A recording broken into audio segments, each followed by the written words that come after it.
తిరుమలలో గణతంత్ర దినోత్సవ వేడుకలు ఘనంగా నిర్వహించారు. వేడుకల్లో టీటీడీ ఈవో శ్యామలరావు పాల్గొని ప్రసంగించారు.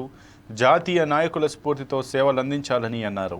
టీటీడీ నిర్వహణలోని అన్ని ఆలయాలలో జీఎంగార్లు ప్రముఖ ఆగమశాస్త్ర నిపుణుల సలహాల మేరకు నిత్య కైంకర్యాలను ఆగమోక్తంగా నిర్వహిస్తున్నామని చెప్పారు. వైకుంఠ ఏకాదశి పర్వదినం సందర్భంగా జనవరి 10 నుంచి 19వ తేదీ వరకు 10 రోజుల పాటు వైకుంఠ ద్వారం తెరచి 7 లక్షల మంది భక్తులకు స్వామివారి దర్శన భాగ్యం కల్పించామన్నారు. ఫిబ్రవరి 4న తిరుమల శ్రీవారి ఆలయంలో రథసప్తమి పర్వదినాన్ని ఘనంగా నిర్వహించేందుకు విస్తృతంగా ఏర్పాట్లు చేస్తున్నామని వెల్లడించారు.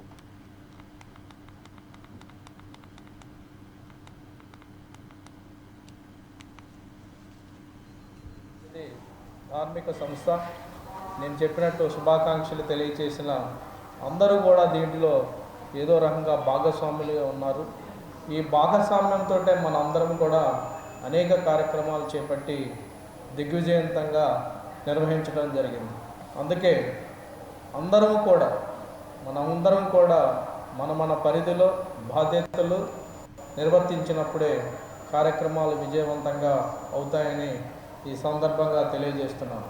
ఇదంతా సమిష్టి కృషి, మనందరం కూడా టీం వర్క్గా చేసినప్పుడు మాత్రమే మరింత విజయాన్ని చేకూరుస్తామని తెలియజేస్తున్నాను అందుకే అందరం కూడా ఒకే థాట్ ప్రాసెస్లో ఒకే ఒక గోల్స్ తోటి మనకి ఏదైతే లక్ష్యాలు ఉన్నాయో ఆ లక్ష్యాలను కూడా ముందు పెట్టుకొని పోవాల్సిన అవసరం ఉంది. గతంలో మనం చేశాము, అదే లక్ష్యాలని పెట్టుకొని అందరం కూడా చాలా దిగ్విజయవంతంగా కార్యక్రమాలు నిర్వర్తించి అందరి యొక్క మన్నలను కూడా పొందడం జరిగింది. శ్రీవారి వార్షిక బ్రహ్మోత్సవాల కాలంలో మనందరం కూడా చాలా కష్టపడి పనిచేసాం.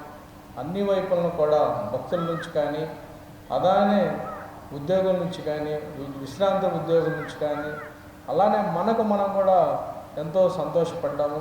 దీనందరికీ కూడా కారణం మనందరం కూడా కలిసి పని చేయటం వల్లే అని ఈ సందర్భంగా చెప్పడంలో చాలా గర్వపడుతున్నాను. టీటీడీ అనేది ధార్మిక సంస్థ. నేను చెప్పినట్టు శుభాకాంక్షలు తెలియజేసిన అందరూ కూడా దీంట్లో ఏదో రకంగా భాగస్వాములుగా ఉన్నారు. ఈ భాగస్వామ్యంతో మనందరం కూడా అనేక కార్యక్రమాలు చేపట్టి దిగ్విజయవంతంగా నిర్వహించడం జరిగింది. అందుకే మనందరం కూడా మన పరిధిలో బాధ్యతలు నిర్వర్తించినప్పుడు. పల్నాడు జిల్లా పిడుగురాలలో 76వ గణతంత్ర దినోత్సవ వేడుకలు నిర్వహించారు. పట్టణంలోని పోలీస్ స్టేషన్లో సిఐ వెంకట్రావు జాతీయ జెండాను ఎగురవేశారు. అనంతరం భారత రాజ్యాంగ నిర్మాత అంబేద్కర్ చిత్రపటానికి పూలమాలలు వేసి నివాళులర్పించారు. చట్టం అందరికీ సమానమే, ఎవరికీ చుట్టం కాదని సిఐ వెంకట్రావు తెలిపారు. నేరాలను అదుపు చేయడంలో పోలీస్ పాత్ర కీలకమైందని ఆయన అన్నారు. భారత రాజ్యాంగాన్ని అనుసరించి చట్టాలను రూపొందించారని చెప్పారు.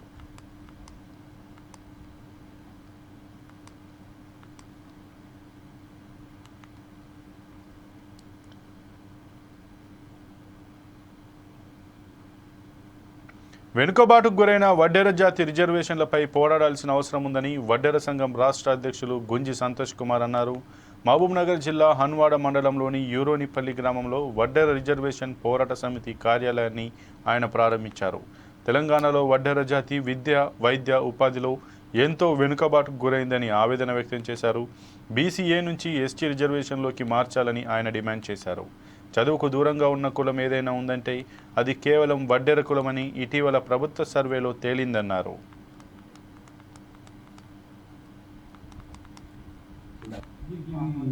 మహబూబ్నగర్ జిల్లా ఇన్ఛార్జిగా బాధ్యతలు అప్పగించారు మన సంతోషన్న గారు.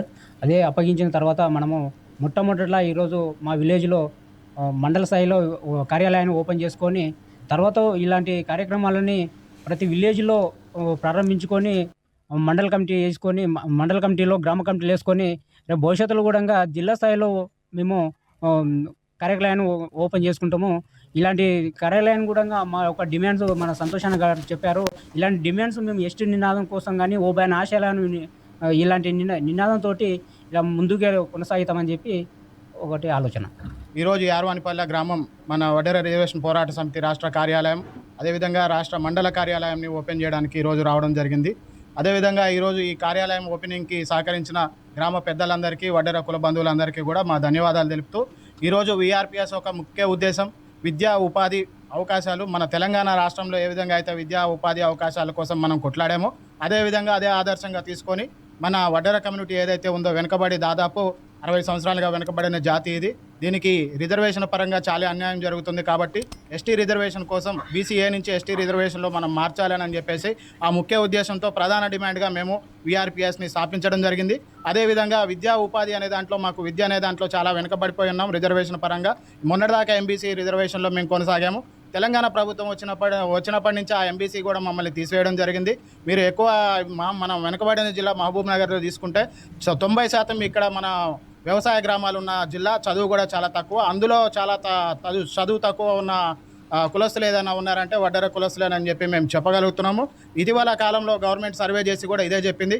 కాబట్టి చదువు పరంగా మా పిల్లలకి విద్యా అవకాశాలు కల్పించాలని ప్రభుత్వాన్ని డిమాండ్ చేస్తూ వీఆర్పీఎస్ ఇదే ముఖ్య ఉద్దేశంగా కంటిన్యూ చేయబోతుంది. జై వడ్డెరా, జై వడ్డెరా, సాధిస్తాం సాధిస్తాం సాధిస్తాం సాధిస్తాం. హైదరాబాద్లోని ఉప్పల్ పోలీస్ స్టేషన్ పరిధిలో అగ్ని ప్రమాదం సంభవించింది. పిస్తా హౌజ్లో ఒక్కసారిగా మంటలు వ్యాపించాయి. సమాచారం తెలుసుకున్న అగ్నిమాపక సిబ్బంది ఘటనా స్థలానికి చేరుకుని మంటలను అదుపు చేశారు. ఘటనకు సంబంధించి పూర్తి వివరాలు తెలియాల్సి ఉంది.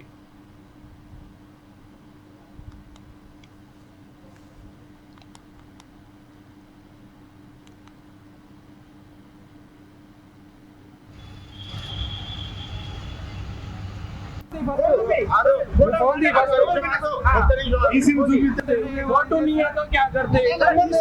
फोटो नहीं है तो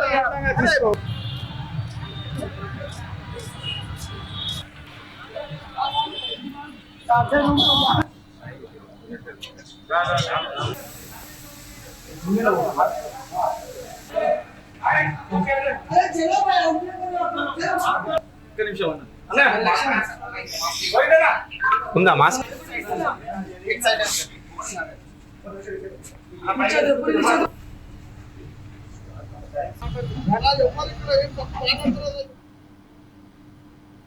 పశ్చిమ గోదావరి జిల్లా భీమవరంలోని ఎస్ఆర్కే ఇంజనీరింగ్ కాలేజీలో గోకాట్ నేషనల్ ఛాంపియన్షిప్ పోటీలు జరిగాయి. ఈ పోటీల్లో శ్రీకాకుళం, వైజాగ్, గుంటూరు, విజయవాడ, భీమవరం, నరసాపురంలోని ఇంజనీరింగ్ కాలేజీలతో పాటు ఎస్ఆర్కే ఇంజనీరింగ్ కాలేజీలోని 2 టీంలు పాల్గొన్నాయి. మెకానికల్ విద్యార్థులు టెక్నికల్ నాలెడ్జ్ పెంచుకోవడానికి గోకాట్ ఛాంపియన్షిప్ పోటీలు ఎంతో ఉపయోగపడతాయని కాలేజీ సెక్రటరీ నిశాంత్ వర్మ అన్నారు. 50 మంది ఈ పోటీల్లో పాల్గొన్నారని చెప్పారు.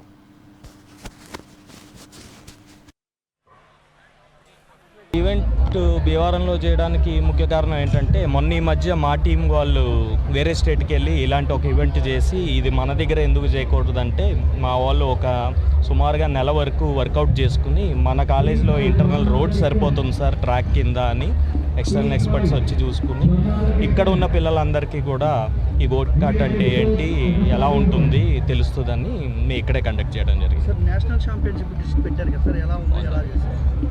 ఇండియా మొత్తం పంపామండి ఈ అప్లికేషన్స్. సో మాకు 11 టీమ్స్ ముఖ్యంగా ఈ 2 స్టేట్స్ నుంచి వచ్చాయి. మన ఎస్ఆర్కేఆర్ టీం అయితే ఓన్లీ ఉమెన్స్ టీం కింద కూడా మనం ఈ ఈవెంట్లో పార్టిసిపేట్ చేయడం జరిగింది. సో జడ్జెస్ అయితే ఆల్ ఓవర్ ది కంట్రీ నుంచి వచ్చారు. సో మీరు చూసినట్లయితే బోల్డ్ అంతమంది పిల్లలు బాగా ఇంట్రెస్ట్ చూపిస్తున్నారు దీంట్లో. ఇక ముందు కూడా ఇలాంటి ఈవెంట్స్ కండక్ట్ చేయాలి. ఈవెంట్ భీమవరంలో చేయడానికి ముఖ్య కారణం ఏంటంటే మొన్న ఈ మధ్య మా టీం వాళ్ళు వేరే స్టేట్కి వెళ్ళి ఇలాంటి ఒక ఈవెంట్ చేసి ఇది మన దగ్గర ఎందుకు చేయకూడదంటే మా వాళ్ళు ఒక సుమారుగా నెల వరకు వర్కౌట్ చేసుకుని మన కాలేజీలో ఇంటర్నల్ రోడ్ సరిపోతుంది సార్ ట్రాక్ కింద అని ఎక్స్టర్నల్ ఎక్స్పర్ట్స్ వచ్చి చూసుకుని ఇక్కడ ఉన్న పిల్లలందరికీ కూడా ఈ గోకాట్ అంటే ఏంటి. హైదరాబాద్లోని హయత్ నగర్లో విషాదం నెలకొంది. Kuntloor Telangana tribal welfare residential junior college girls హాస్టల్లో విద్యార్థిని ఆత్మహత్యకు పాల్పడింది. ఇంటర్ 2వ సంవత్సరం చదువుతున్న సౌమ్య అందరూ భోజనానికి వెళ్లిన సమయంలో ఉరేసుకొని సూసైడ్ చేసుకుంది. వెంటనే హాస్టల్ వార్డెన్ ఆమెను వనస్థలిపురం ఏరియా ఆసుపత్రికి తీసుకెళ్లగా అప్పటికే మృతి చెందినట్లు వైద్యులు నిర్ధారించారు. మృతదేహాన్ని ఉస్మానియా ఆసుపత్రికి తరలించారు. సౌమ్య మృతికి సంబంధించిన పూర్తి వివరాలు తెలియాల్సి ఉంది.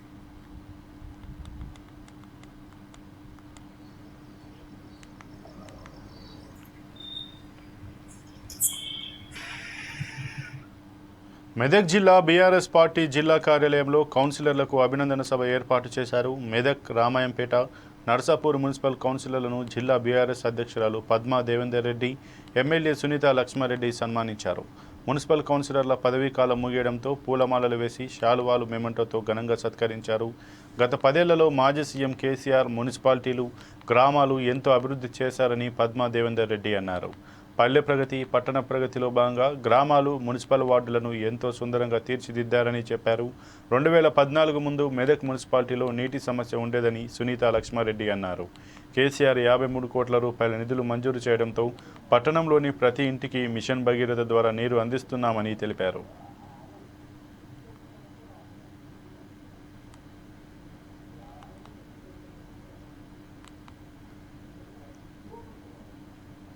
అధికారంలోకి వచ్చిన గౌరవ కేసీఆర్ గారు పల్లె ప్రగతి, పట్టణ ప్రగతి కార్యక్రమాన్ని తీసుకోవడం జరిగింది. అలాంటి కార్యక్రమం ద్వారా ముఖ్యంగా పల్లెలు, పట్టణాలు శుభ్రంగా ఉండాలి. పరిశుభ్రంగా ఉన్నట్లయితే తెలంగాణ ఆరోగ్యవంతమైన తెలంగాణ రాష్ట్రం వస్తుందనే ఉద్దేశంతో పల్లె ప్రగతి, పట్టణ ప్రగతి తీసుకొచ్చి మున్సిపాలిటీస్ అన్నింటినీ కూడా పట్టణ ప్రగతి ద్వారా శుభ్రంగా ఉంచడం అని చెప్పి ఫస్ట్ మనం నేర్పించిన విద్య. అది దాన్ని చాలా సక్సెస్ఫుల్ గా కంప్లీట్ చేసుకుని మెదక్ను గ్రీన్ సిటీగా కూడా ఒకసారి అవార్డు తీసుకోవడం జరిగింది. మరి 2014లో మున్సిపల్ చైర్మన్ గా మల్లికార్జున గౌడ్ గారు ఉన్న సందర్భంలో మంచినీళ్ళు కూడా అప్పుడు అంతకంటే బిఫోర్ 2014 కంటే ముందు మెదక్లో మంచినీళ్ళు రావాలంటే 5 రోజులకు ఒకసారి అక్కడ గణపురం దగ్గర నీళ్ళు పెడితే తీసుకొచ్చి నీళ్ళు తీసుకున్న సందర్భాన్ని మల్లికార్జున గౌడ్ గారు ఎప్పుడు నాకు గుర్తు చేస్తూ ఉంటారు. ఆ సందర్భంలో మనము డిప్యూటీ స్పీకర్ గా గౌరవ కేసీఆర్ గారు అవకాశం ఇచ్చినప్పుడు ఫస్ట్ మంచినీళ్ళ మీద దృష్టి పెట్టి ఇక్కడికి 53 కోట్ల రూపాయలు మెదక్ టౌన్ కు మంజూరు చేయించడం జరిగింది. ఆ 53 కోట్లతోనే మన పైప్ లైన్ అవన్నీ కూడా అది ప్రపంచ బ్యాంక్ వరల్డ్ నిధులను తీసుకోవడం జరిగింది. ఒక క్రమశిక్షణతో వెళ్ళి ప్రజల మధ్యలో వారి సమస్యలు తీర్చడానికి పనిచేసినటువంటి కౌన్సిలర్స్ అందరినీ కూడా నా హృదయపూర్వక శుభాకాంక్షలు తెలియజేస్తా ఉన్నా. మరి మన సేవలు గురించి పార్టీ తరఫున మరి మన జిల్లా హెడ్ క్వార్టర్లో మీ అందరూ కూడా సన్మాన కార్యక్రమాన్ని చేపట్టాలనే ఆలోచనతో చేసినటువంటి మన పద్మా దేవేందర్ రెడ్డి గారిని కూడా మనస్ఫూర్తిగా అభినందిస్తా ఉన్నాను. పార్టీ తప్పకుండా మీ అందరికీ అండగా ఉంటుంది అని చెప్పేసి మళ్ళీ మీరు ఉన్నతమైనటువంటి స్థానాలకి రావాలనే ఒక లక్ష్యంతో మళ్ళీ మీ బాధ్యతను గుర్తు చేస్తూ ఈ రోజు మీరు అందించినటువంటి సేవలకు గుర్తింపుగా ఈ రోజు ఇక్కడ సన్మానం జరుగుతారు. ఇప్పుడు పద్మా గారు చెప్పినట్టుగా మరి ఈ రోజుతో మీ పని అయిపోయింది. ఇప్పుడు వచ్చినప్పుడు కూడా మా కౌన్సిలర్స్ కి కాదు చెప్పడం జరిగింది. అంటే మీ పని అయిపోయిందని, మీ పదవి అయిపోయిందని చెప్పేసి మీరు ఉండదు. పదవి వస్తుంటే పోతుంటాయి, కానీ మనం చేసేటువంటి సేవలు తప్పకుండా ఎప్పుడు మనకు గుర్తింపు ఇస్తూనే ఉంటాయి, మళ్ళీ అవకాశాలు కల్పిస్తూనే ఉంటారు. కాబట్టి మీరు ప్రజల మధ్యలో ఉండండి, తప్పకుండా మళ్ళీ విజయం మనదే అని చెప్పేసి కూడా వారికి చెప్పడం జరిగింది. కాబట్టి ఈ రోజు నిజంగా లలిత చాలా బాగా మాట్లాడి నాకు మంచి మాట్లాడింది. ఎందుకంటే కేసీఆర్ గారి నాయకత్వంలో మనం ఎన్నో చేస్తున్నాం, రాష్ట్రాన్ని సాధించుకున్నాం, అభివృద్ధి పదంలో ముందున్నాం, సంక్షేమ పదంలో ముందున్నాం. అయినప్పటికీ కూడా కాంగ్రెస్ పార్టీ చేసినటువంటి మోసపూరితమైనటువంటి వాగ్దానాలతో మరి గద్దె జరిగింది. 2014 అధికారంలో నెల్లూరు జిల్లాలో రైతులు ఆందోళన చేపట్టారు. తాము పండించిన పంటలకు కనీస మద్దతు ధరను గ్యారంటీ చేస్తూ చట్టం చేయాలని బోస్బొమ్మ నుంచి వీఆర్సీ సెంటర్ వరకు ర్యాలీ నిర్వహించారు.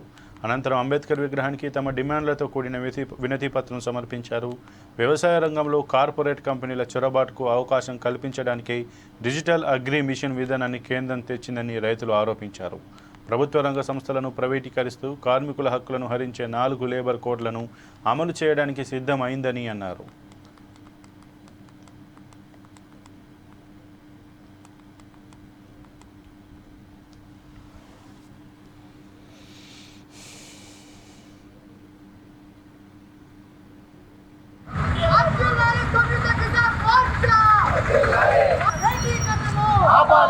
ఏదైతే లిఖిత పూర్వక అగ్రిమెంట్ చేశారో వ్యవసాయ శాఖ మంత్రి కేంద్రం నుంచి 21లో రైతాంగ ఉద్యమంలో మేము అన్ని వ్యవసాయ ఉత్పత్తులకి మద్దతు ధర ప్రకటించడమే కాకుండా చట్టం చేస్తామని చెప్పి రాసిచ్చారు.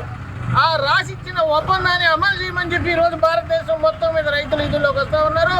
అన్ని వ్యవసాయ ఉత్పత్తులకు మద్దతు ధర ప్రకటించడం కాదు, చట్టం చెయ్యాలని చెప్పి పంజాబ్ రైతులు ఏవైతే సాగించారో పోరాటం, మా రైతు నాయకుడు దల్లేవాల్ సింగ్ 60 రోజుల నుంచి ఆహారం లేకుండా ఆమరణ నిరాహార దీక్ష చేస్తా ఉన్నాడు. వారం రోజు నీళ్లు కూడా లేవు. ప్రభుత్వం దిగొచ్చి ఫిబ్రవరి 14వ తేదీ మీతో మాట్లాడతామని చెప్పి లిఖితపూర్వమైన ఒక నోటీస్ పంపించిన తర్వాత ఆయన వైద్యం చేయించుకుంటా ఉన్నాడు. ఆయన నిరాహార దీక్షకు మేమంతా కూడా భారతదేశం ఉండే రైతులంతా కూడా మేము సంపూర్ణంగా మద్దతు తెలియజేస్తా ఉన్నాము. రైతులకి పండించిన పంటకి మద్దతు ధర గ్యారంటీ చేస్తామని చెప్పి రాతపూర్వకంగా హామీ ఇచ్చినటువంటి మోడీ గవర్నమెంట్ మళ్ళీ అధికారంలోకి వచ్చి కూడా ఆ హామీని అమలు చేయకపోగా రైతాంగాన్ని ఇంకా ఆభాసపాలు చేస్తూ వాళ్ళకి సంక్షోభాన్ని ఇంకా తీవ్రం చేస్తూ కొన్ని చట్టాలు తీసుకొచ్చింది. వీటికి వ్యతిరేకంగా రైతాంగం మద్దతు ధర గ్యారంటీ చేయమని చెప్పి పోరాడుతూ ఉన్నారు. ఈరోజు జనవరి 26వ తారీఖున రైతులకి ఇక్కడ స్వతంత్రం రాలేదు, రైతు పండించిన పంటకి గిట్టుబాటు లేదు.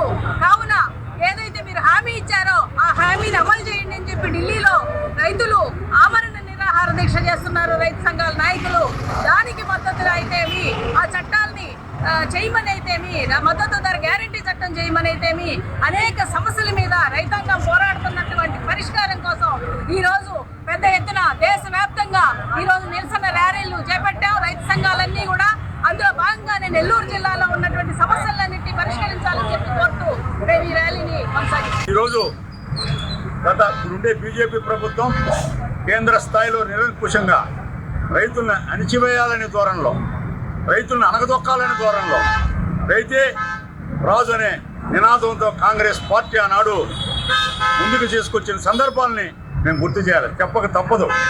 ఇది ఈరోజు నెహ్రూ హయాంలో నెహ్రూ గారు పంచవర్ష ప్రణాళికతో ఈ దేశానికి ప్రాజెక్టులు తెచ్చాడు. రైతుల్ని పిండి గింజలు కూడా పండినటువంటి దేశంలో ఈరోజు నిల్వ పిండి గింజలు ఉండే పరిస్థితి వచ్చిందంటే ఆనాటి యొక్క నిర్ణయాలే ఈరోజు రైతాంగం సుఖ సంతోషాలతో ఉన్నారండి. అటువంటి గిట్టుబాటు ధరలు లేకుండా నల్ల చట్టాలు తెచ్చి అణగదొక్కుతున్నది బీజేపీ ప్రభుత్వానికి కనువిప్పు కలగాలి. రైతు పండించే పంటలన్నింటికి కూడా చట్టబద్ధత కల్పించేటట్టు చట్టాన్ని తీసుకొస్తామని చెప్పారు. అయితే ఇంతవరకు అది జరగలేదు. గత 4 సంవత్సరాల నుంచి మన గణతంత్ర దినోత్సవం 26 జనవరి రోజున ఇదే విధంగా ర్యాలీలు నిరసనలు తెలియజేయడం జరుగుతుంది. ఇప్పుడు దేశవ్యాప్తంగా జిల్లా ముఖ్య పట్టణాలు అట్లాగే మండల ముఖ్య పట్టణాలలో ట్రాక్టర్లు అలాగే మోటార్ సైకిల్ ర్యాలీలు ఎక్కువసార్లు చేస్తున్నారు. ఇక్కడ మనం నడుచుకుంటూనే ర్యాలీ చేసుకుంటున్నాం నెల్లూరులో. కారణం 26 అంటే ప్రభుత్వం దృష్టి వెళ్తుంది అన్న ఉద్దేశంతో గత 4 సంవత్సరాలు ఇదే రోజును జరుపుతున్నాం. వారు ఎందువలన రైతాంగం అనేసరికి ఏ ప్రభుత్వం అయినా కానివ్వండి రైతులను విస్మరిస్తుంది.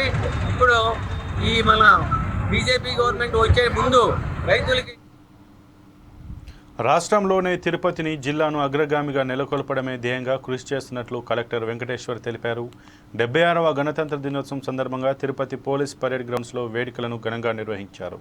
కలెక్టర్ వెంకటేశ్వర్, ఎస్పీ హర్షవర్ధన్ రాజు, కమిషనర్ మౌర్య ఈ వేడుకల్లో పాల్గొన్నారు. కలెక్టర్ త్రివర్ణ పతాకం ఎగురవేసి గౌరవ వందనం సమర్పించారు. అనంతరం జాతీయ గీతం ఆలపించి దేశభక్తి చాటుకున్నారు. అనంతరం పోలీస్ సిబ్బంది కవాతు ప్రదర్శన, జాగిలాల ప్రదర్శన, విద్యార్థుల నృత్య ప్రదర్శన, సాంస్కృతిక కార్యక్రమాలు అందరినీ అబ్బురపరిచాయి.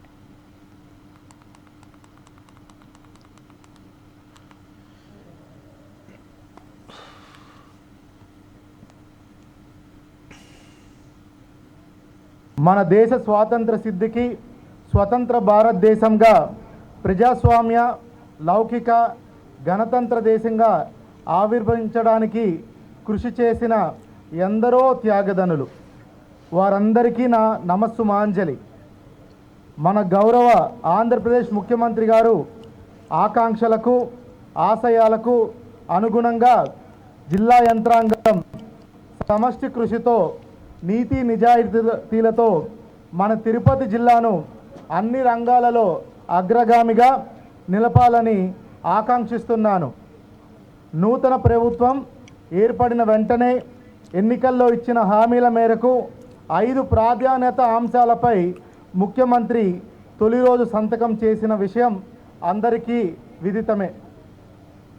16,347 టీచర్ పోస్టుల భర్తీపై ముఖ్యమంత్రి తొలి సంతకం చేసి త్వరలో డిఎస్సి నిర్వహణకు చర్యలు చేపడుతున్నారని తెలియజేయడానికి సంతోషిస్తున్నాను.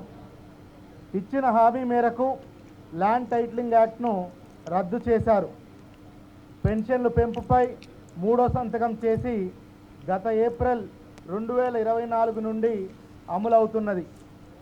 యువత నైపుణ్య గణన ఫైలుపై 4వ సంతకం నేపథ్యంలో స్కిల్ సెన్సస్ ప్రక్రియకు శ్రీకారం చుట్టి సర్వే ప్రక్రియ ప్రారంభం కానున్నది. అన్నా క్యాంటీన్ల పునరుద్ధరణ ఫైల్పై 5వ సంతకంతో ముఖ్యమంత్రి వాటిని పునరుద్ధరించడం జరిగినదని తెలుపుకున్నట్టుకు సంతోషిస్తున్నాను. తిరుపతి జిల్లా ఆధ్యాత్మిక నగరంగానే కాకుండా ప్రపంచ ప్రఖ్యాతిగాంచిన భారతీయ అంతరిక్ష సంస్థ షార్ మన తిరుపతి జిల్లాలో ఉండటం గర్వించదగిన విషయం. మన దేశ స్వాతంత్ర సిద్ధికి స్వతంత్ర భారతదేశంగా ప్రజాస్వామ్య లౌకిక ఘనత. సిద్దిపేట జిల్లా పోతారం జే గ్రామంలో ఘనంగా రిపబ్లిక్ డే వేడుకలు నిర్వహించారు. స్థానిక గ్రామ పంచాయతీ కార్యాలయంలో కార్యదర్శి మహేష్ జాతీయ జెండా ఎగురవేశారు. గ్రామంలోని ఎస్సీ కమ్యూనిటీ హాల్లో లింగాల ప్రసాద్, పాలకేంద్రం వద్ద చైర్మన్ రంగు పరశురాములు, అంగన్వాడీ కేంద్రంలో టీచర్ వసుమతి, ప్రాథమిక పాఠశాలలో ప్రధానోపాధ్యాయులు భవానీ త్రివర్ణ పతాకం ఆవిష్కరించారు.